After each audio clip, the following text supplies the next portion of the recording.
वो आपका क्या, muscular tissue is divided into 3 types on the basis of क्या, लोकेशन एंड अदर फीचर्स। ठीक है, लोकेशन एंड अदर फीचर्स। ठीक है। सो 3 तरह का होता है, तो इसको हम लोग बेसिकली डिवाइड कर देंगे एंड उसका आगे स्पेशल कंसेप्ट डिसाइड करेंगे।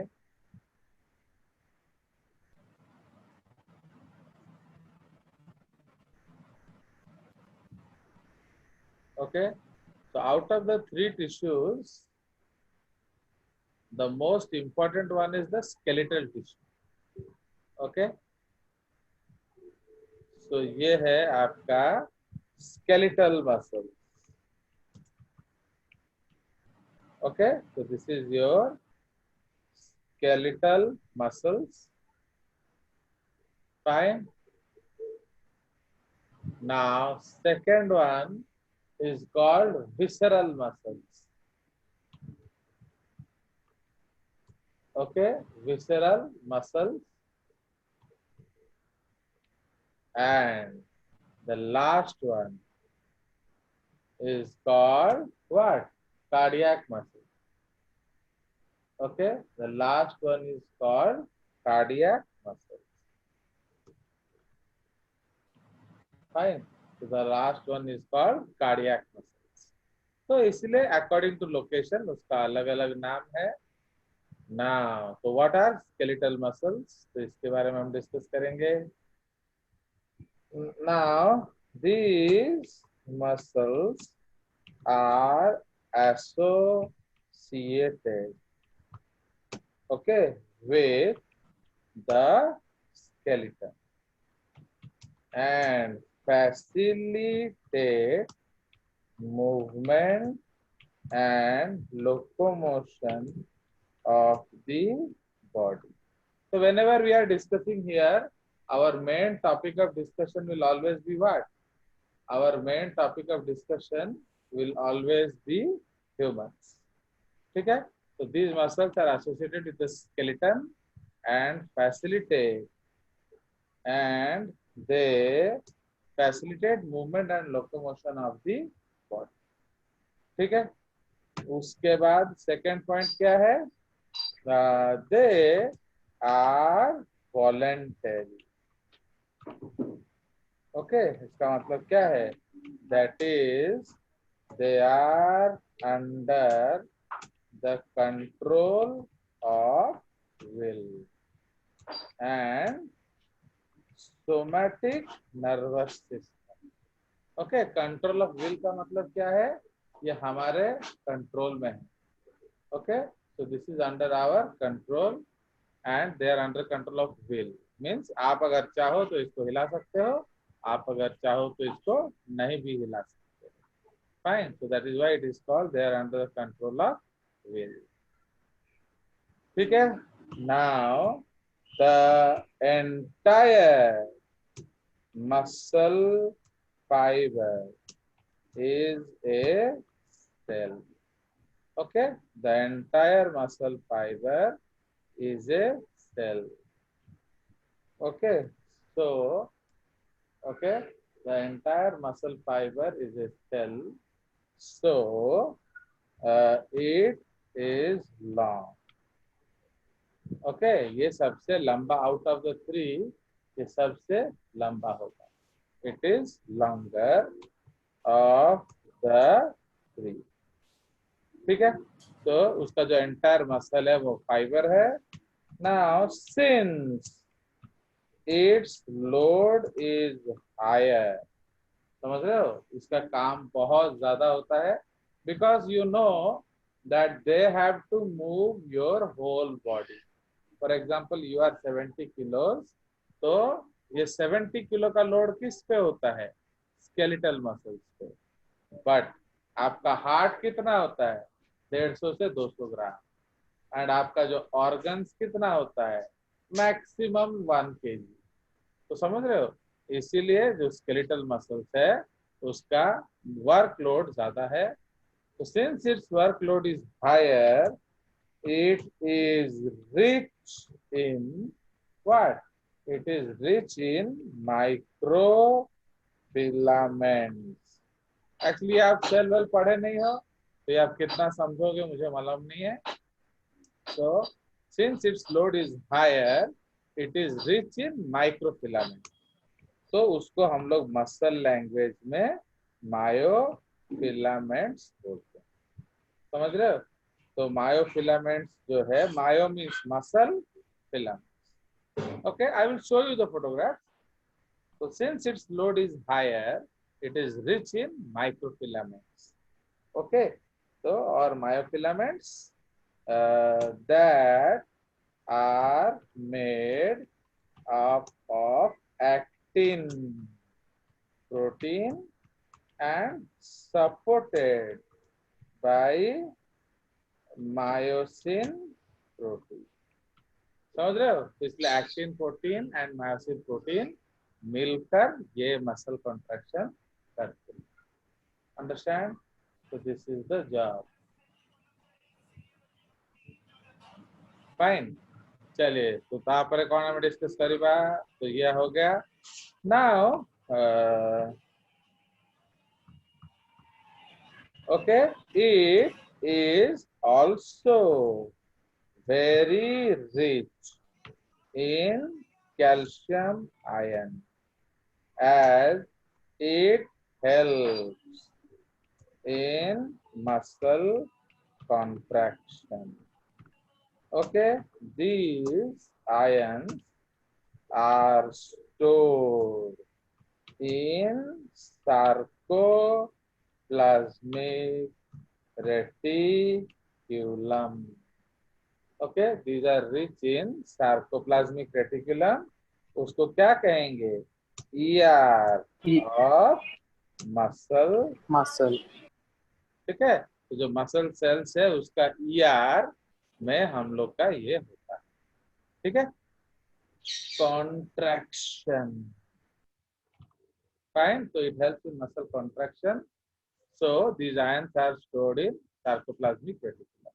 तो इसीलिए स्केलेटल मसल्स में आप क्या देखोगे? आप बहुत सारा माइक्रोफिलामेंट देखोगे एंड बहुत सारा कैल्शियम आयंस ER देखोगे.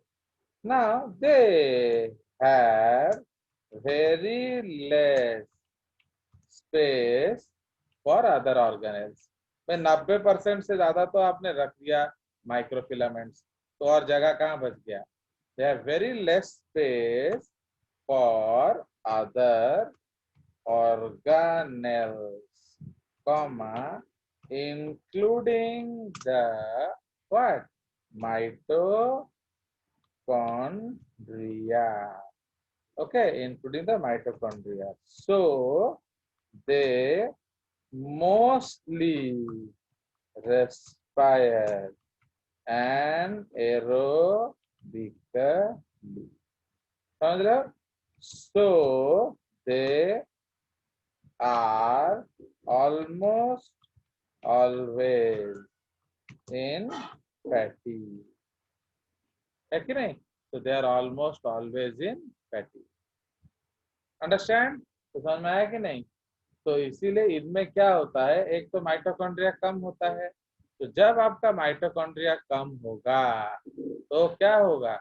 आपके पास कॉन्ट्रैक्शन के लिए ज्यादा नहीं होगा एनर्जी. तो इसीलिए वो लोग किस तरह से रेस्पायर करेंगे? Anaerobically. So they are almost always in fatty. क्यों? Due to the accumulation of lactic acid. Okay, due to the accumulation of lactic acid. समझ में? तो इसलिए इन मसल्स में आपका लैक्टिक एसिड का ये होता है. Now they are also poorly supplied they are also poorly supplied with blood with respect to their workload. Okay वो जितना काम करते हैं उसके कंपैरिजन में उसको ब्लड सप्लाई कम मिलता है। ओके तो उसको कम मिलता है ब्लड सप्लाई, तो उससे क्या होगा, सो उसको कम ब्लड सप्लाई मिलता है, तो इसीलिए क्या होगा, so they have to respire an aerobic. तो समझ रहे हो, तो उसका एनारोबिक रेस्पिरेशन के दो कारण है। कारण नंबर वन क्या है, कारण number one is that there is very less mitochondria, and कारण number two is that they have very less blood supply। ठीक है, ब्लड सप्लाई। दोनों कारण इसको फैटिक के तरफ इंडिकेट करता है, इसलिए उसमें काफी ज्यादा लैक्टिक एसिड डिपोजिशन होगा। ठीक है, so a lot of lactic acid deposition takes place. ठीक है, now we have discuss that एक तो वो वॉलंटरी है, पूरा मसल है। Now they are syncytial. What is syncytial, bracket ray, multi nucleated. Multi nucleated. Okay तो इसका मतलब क्या है, एक्चुअली क्या है, देयर आर मेनी सेल्स। तो मेनी सेल्स अगर आपका काम करेंगे, तो समझ रहे हो, अगर मेनी सेल्स है तो आपका strength of contraction may not be that strong as compare to अगर आप सिंगल सेल है तो। समझ रहे हो, if you are a single cell, strength of contraction will be much more than many cells. इसलिए what they have done, they have lost their partition. तो यह मैंने आपको ऑलरेडी बताया था कि जब हम लोग मल्टीन्यूक्लिएटेड कंडीशन पढ़ेंगे तो हमारे पास हर समय एक टेंशन आएगा। क्या टेंशन आएगा बताओ, कि सिनोसाइटिक एंड सिंसिशियम। तो सिनोसाइटिक एंड सिंसिशियम, तो ये जो सिनोसाइटिक एंड सिंसिशियम है इसके लफड़ा आएगा। ओके तो बहुत बुक में ये सिनोसाइटिक भी लिखा हो सकता है, but it is not correct. ठीक है, so they are syncytial and multinucleated। Now their outer layer या प्लाज्मा membrane, okay, okay, तो their outer layer or plasma membrane is also known as sarcolemma। Okay क्यों इसको sarcolemma बोलते हैं, क्योंकि ये पूरा मसल है, तो इसीलिए इसका एक सिंगल सेल को हम मसल फाइबर बोलते हैं, तो इसीलिए उसके मेम्ब्रेन को हम क्या बोलेंगे, सार्कोलेमा। ठीक है, सो ये एक और पॉइंट है with respect to the cell. तो हम लोगों ने डिस्कस कर दिया ईआर एटसेट्रा, सारा चीज डिस्कस कर दिया ना, कुछ बच गया है बताइए। सो यस, बिकॉज ये सब एक्चुअली इतना तो पॉइंट आपका एनसीईआरटी में होगा नहीं, बट हम लोग को इतना पढ़ने का क्या मेन रिक्वायरमेंट है, बिकॉज उसका हम एप्लीकेशन करेंगे मसल कॉन्ट्रैक्शन में बाद में। ठीक है, so their outer layer is also known as sarcolemma. So we have discuss somatic somatic somatic. चलिए, तो जो अगर कुछ होगा तो हम नेक्स्ट पॉइंट में डिस्कस करेंगे। हाँ हाँ हाँ, एक और पॉइंट जनरली, सो बैंड्स। दे नहीं वो बैंड फैंड इधर नहीं पढ़ाया जाएगा, क्योंकि मैंने I cannot teach beyond the NCERT. The reason is they are not giving me enough time. So वो बैंड हम मसल कॉन्ट्रैक्शन में ही पढ़ेंगे। So if you want to read, you can read from link, उसमें कोई दिक्कत नहीं है। So they are unbranched. तो जनरली ये अनब्रांच्ड होते हैं, इसमें कोई भी ब्रांचिंग नहीं होता है। यस, जो बैंड से एक पॉइंट हम पढ़ सकते हैं, दे appear light and they appear striated or striped. Okay, so they appear striated or striped due to light and dark bands.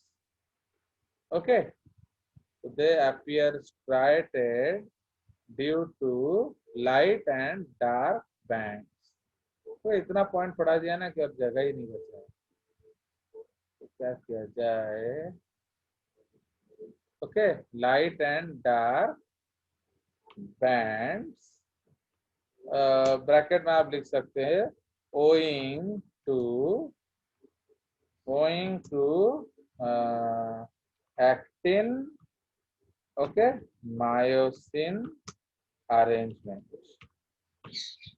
तो ये बिना पढ़ाए भी मैंने आपको बता दिया। फाइन, तो ये आपका इंपॉर्टेंट पॉइंट है with respect to skeletal muscles. ना उसी का हम अब विसरल मसल्स में डिस्कस करेंगे। तो विसरल मसल्स में उसका जो पैरेलल पॉइंट्स हम लोग डिस्कस करेंगे। ओके, तो they are associated with visceral organ. Visceral organ मतलब जो हमारे बॉडी के अंदर रहते हैं। They are associated with visceral organs, okay, hence their name. Okay, so hence their name. Actually, see, I am in a lot of mental stress because ये एक pre exam भी, वो जो नया सिलेबस एक तो क्या ये लोग बनाए हैं प्लान, उसमें आपका जनवरी में एक प्री एनुअल एग्जाम होगा, ओके, फरवरी में एक एनुअल एग्जाम होगा। तो अब इतना सारा एग्जाम होने से पढ़ेंगे हम कब? सो इसीलिए I have to wind up the entire syllabus by Jan, I think mid. तो इसीलिए अब उसलिए आपका पूरा डिटेल में पढ़ना तो impossible. Okay, and that too एक एक घंटा क्लास, हफ्ता में 2 घंटा क्लास में क्या हो। चलिए, so they are associated with visceral organs, okay, hence their name, इसलिए उनको हम लोग विसरल मसल्स बोलते हैं। ठीक है, नेक्स्ट पॉइंट हमने क्या किया? So they are not under the control of will. मतलब अगर आप चाहो तो आप स्टमक को कंट्रैक्ट करने से बंद नहीं कर सकते, ओके, इसलिए they are not under control of will, hence they are known as involuntary. Okay, they are controlled by autonomic nervous system. ठीक है, तो ये आपका ऑटोनोमिक नर्वस सिस्टम उसको कंट्रोल करता है। तापरे next point, so these cells are spindle shape, okay, and smaller in size with respect to other muscle cells। माने बाकी के कंपैरिजन में विसरल मसल्स जो है वो छोटा सा है। ठीक है, तो they are spindle shape and उसके बाद now they have very less workload. भाई देखो, एक स्टमक है उसका वजन 1.5 ग्राम, 150 ग्राम। एक हार्ट है उसका वजन 150-200 ग्राम है। एक किडनी है उसका वजन 150 ग्राम। तो आपका वर्कलोड उतना ज्यादा नहीं है, तो they have very less workload, so they are deficient in the क्या, they are deficient in the microfilaments। Okay, इसमें माइक्रोफिलामेंट्स कम होता है। ओके, उसके बाद क्या लिखेंगे?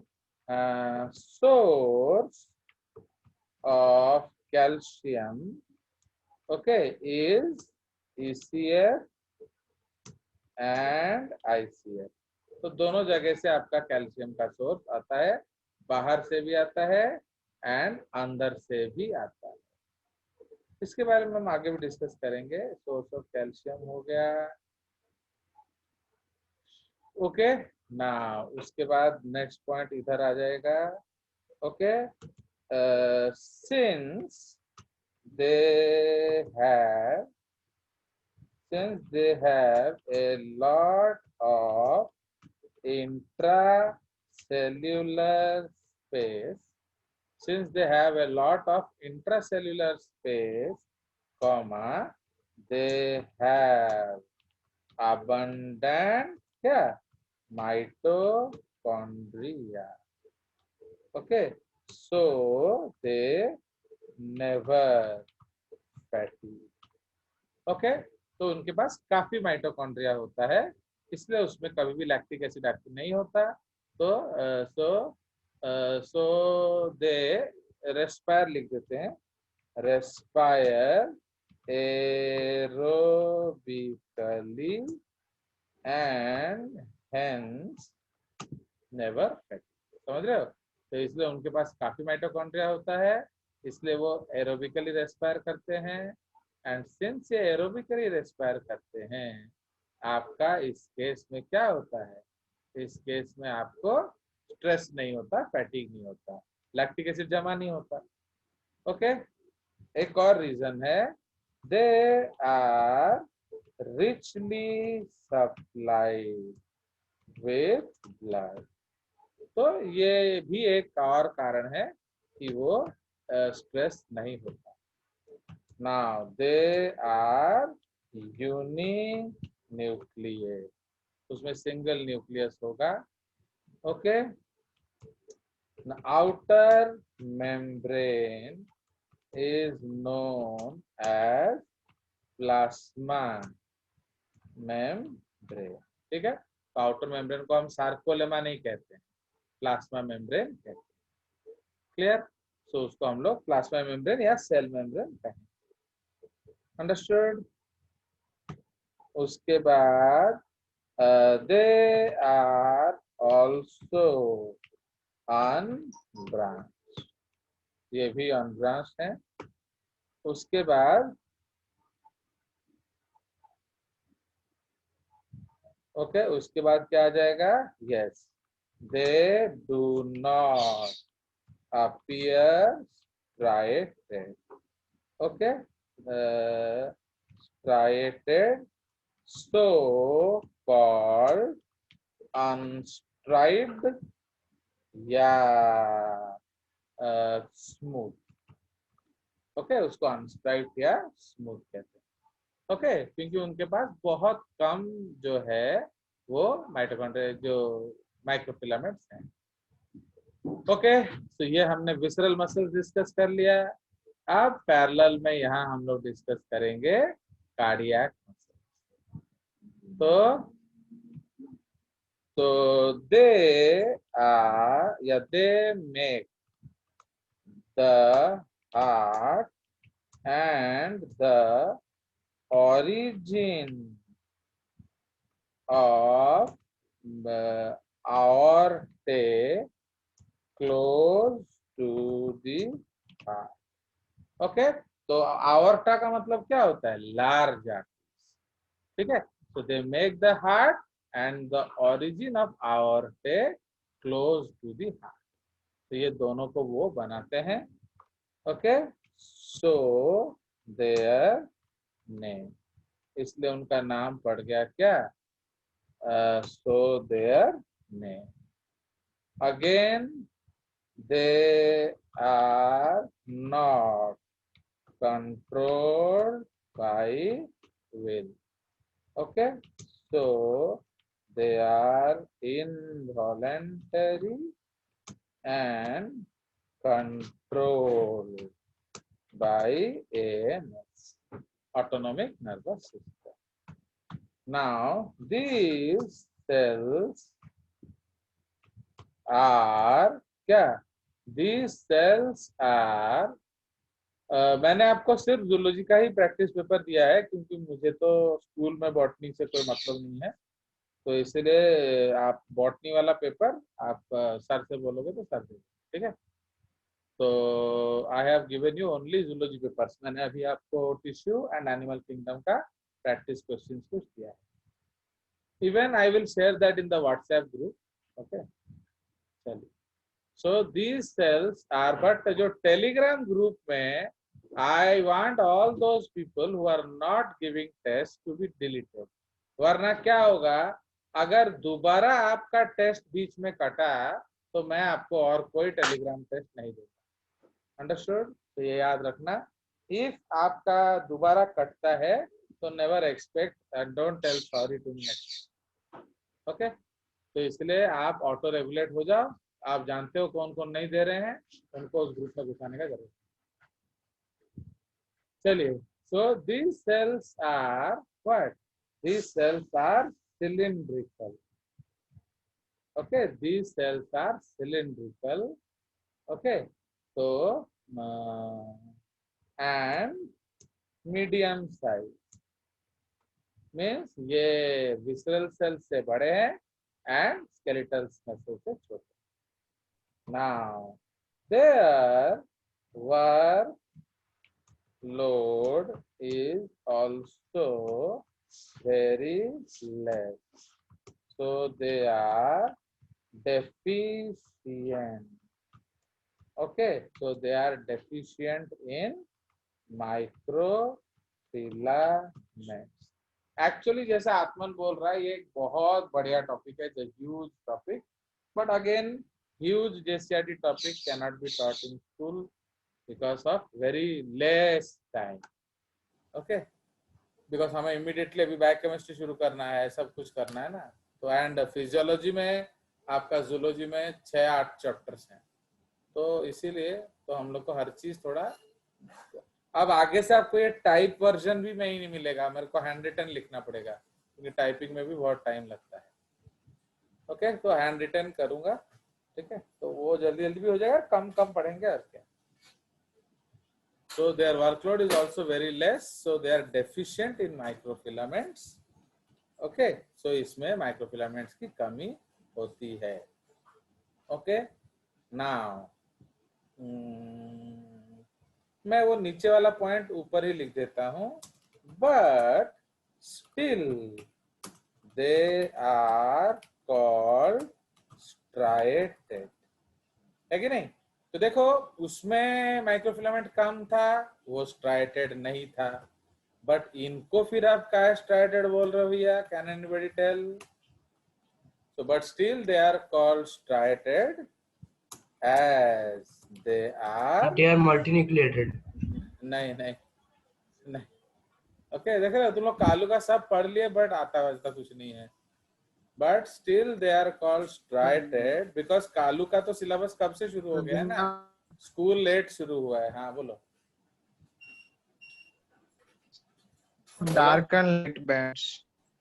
हाँ, Sir, because they have dark and light bands. अच्छा अच्छा अच्छा, ऐसा है क्या? तो मुझे शायद ये पता नहीं था. हैं? इतना सर, मार intercalated मारूंगा disc ना से. बेवकूफ, इतना मार पड़ेगा. अरे डार्क बैंड लाइट बैंड है इसीलिए तो स्ट्राइटेड बोलेंगे, बट क्यों बोलेंगे? इसमें तो फिलामेंट ही नहीं है. तो actually Atman is correct, it is due to intercalated disc. मैंने आपको पहले भी बताया था कि जब भी हार्ट पे कुछ भी आए ना, इंटरकैलेटेड डिस्क पे फेंक दो. ओके, सो बट स्टिल जैसे टाइट जंक्शंस इंटरकैलेटेड डिस्क है, क्या गैप जंक्शंस. ओके, आपका बेल डेस्मोसोम इंटरकैलेटेड डिस्क फेंका था कि नहीं हमने, तो like that. But still they are called striated as they have a unique feature known as intercalated discs, which are darker in color. समझ रहे हो? तो ये डार्कर इन कलर हो. तो इसलिए याद रखेंगे कि इनको हम स्ट्राइटेड मसल्स कहते हैं. चलिए, उसके बाद सोर्स ऑफ कैल्शियम भी इस केस में, इसको भी बहुत सारा चाहिए. Source of calcium is both ICF and ECF. क्यों? मतलब जिसको कम जरूरत पड़ता है ना, सुनिए, अब you need it at any cost. Okay, आपको बहुत कैल्शियम चाहिए तो आप दूसरे भरोसे में रहेंगे ना, नहीं रहेंगे? अरे बाबा रे, अरे बाबा रे, इसको सेव कर दिया जाए क्योंकि ये कट सकता है, नहीं तो फिर क्या ना लोडिंग के बाद ही आएगा। तो अब आपको समझ में आया कि नहीं? तो actually what happens if you depend on calcium ions to a lot, तो you have to have your own source, क्योंकि बाकी कोई नहीं देगा तो क्या करेंगे। बट इनको कम जरूरत पड़ता है इसलिए इनका कहीं भी रहने से चल जाएगा। ठीक है जी, तो हम लोग लिखते रहते हैं बिकॉज अगर कट गया तो, इसलिए मैंने सेव कर दिया। तो अब हमारा क्या है, हाँ, so they are also abundant, they have, okay, they have also abundant mitochondria and so respire aerobically। Okay, her point पे सेव करते रहेंगे। ओके, सो रेस्पायर एरोबिकली। ठीक है जी, उसके बाद rich in blood supply and so do not fatigue। okay, so do not fatigue and hence there is no pain। तो फैटिक का मतलब क्या है, आपको दर्द होगा। तो आपको हार्ट में दर्द क्यों नहीं होता है? बिकॉज आपका क्या, यहाँ लैक्टिक एसिड जमा नहीं होता है। बट आप तो देखते हो हिंदी फिल्मों में गाना होता है, दिल में दर्द सा उठा है, कांटा सा कहीं लगा है, समझ रहे हो कि नहीं? तो भैया दिल में दर्द नहीं होता है। अगर आपका दर्द हो रहा है, गाना वाना मत गाओ, जाके हॉस्पिटल जाओ। ब्लॉकेज ऑफ आर्टरी हो गया है, टपक जाओगे, फिर आत्मन खुश हो जाएगा और वो लड़की फंसा लेगा।